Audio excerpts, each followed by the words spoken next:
Hello, I'm Sam Peterson. I'm an old gay trans man with bad teeth, and I love knives. Love them. I'm not here to rate them. Tell you about the newest, the fastest, the bestest, the powest. I'm here to queerly share my queer love of knives with you. Like and subscribe.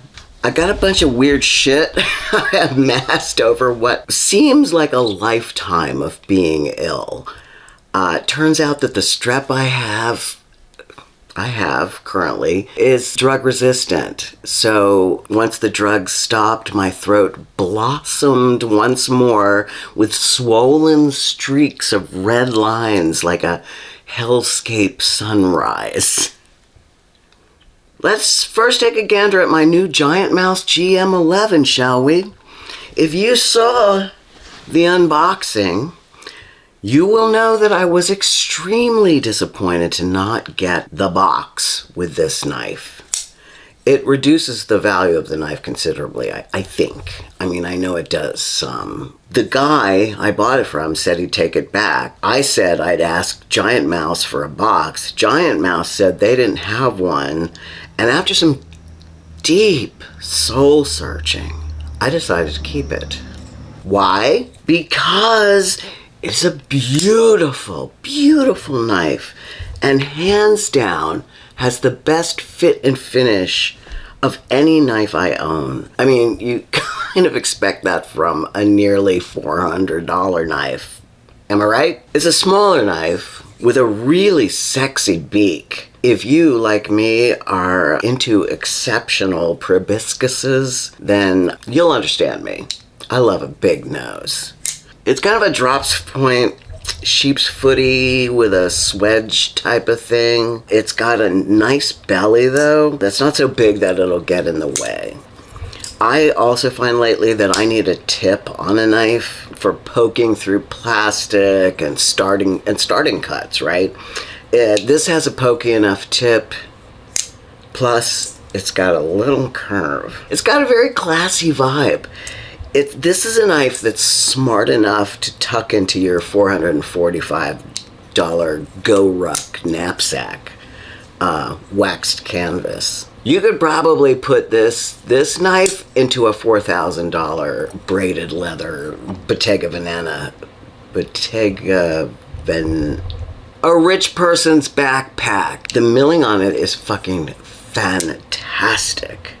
It is also hands down the best milling I've experienced on a knife. It's an artistic presence with a practical application of preventing slippage, which is what she said. Do they still have textured condoms? Why, yes, they do. All that being said, I'm reluctant to carry it, and I think, well, it has no box. It's a knife. I should use it. I should fucking carry her.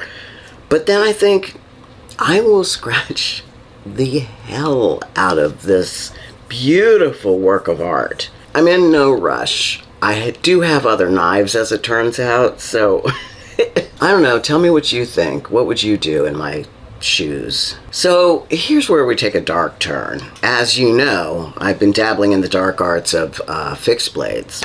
I feel ridiculous wearing them. I think I'll only pocket carry or carry while camping, and I do mean camping. Look at what I got here.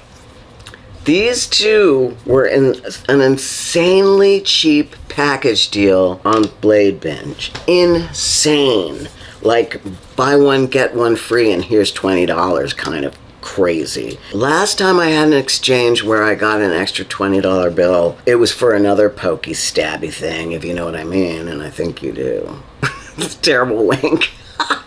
Look at this guy. These SOG knives are so outrageous. They are ridiculous. This orange one I wanted so bad.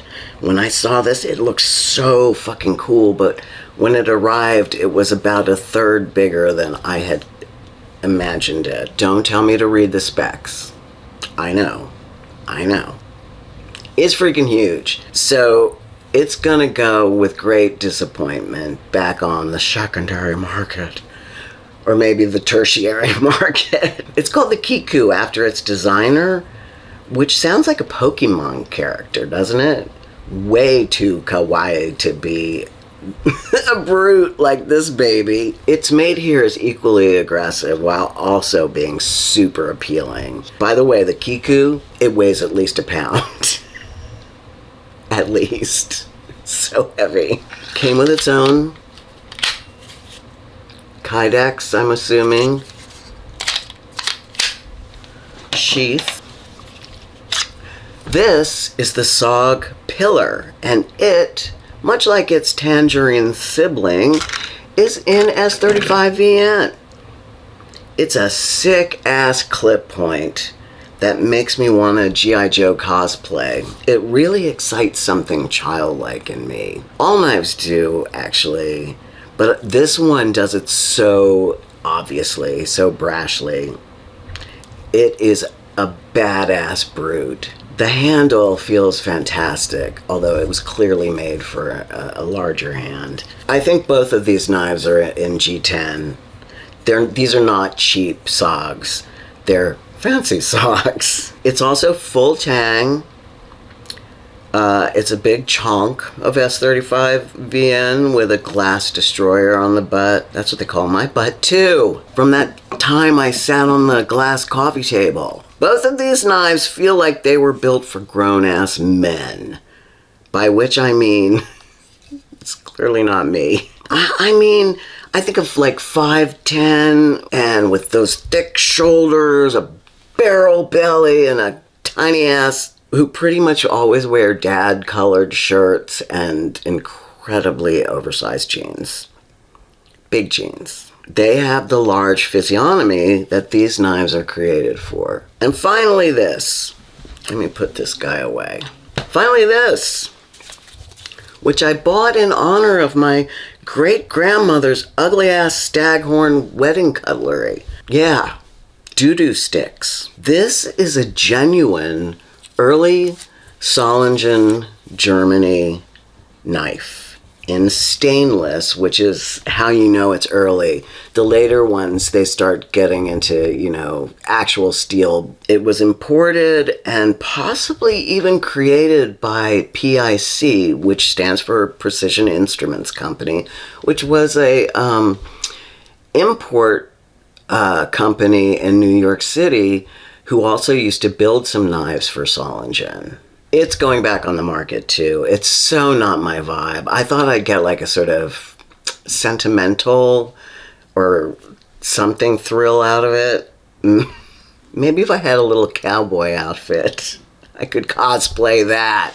I love you so much. Ugh. Look at the little stag on it. So funny.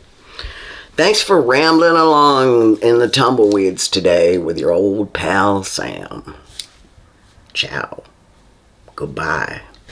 I'm not losing all my knives. Oh, Jesus.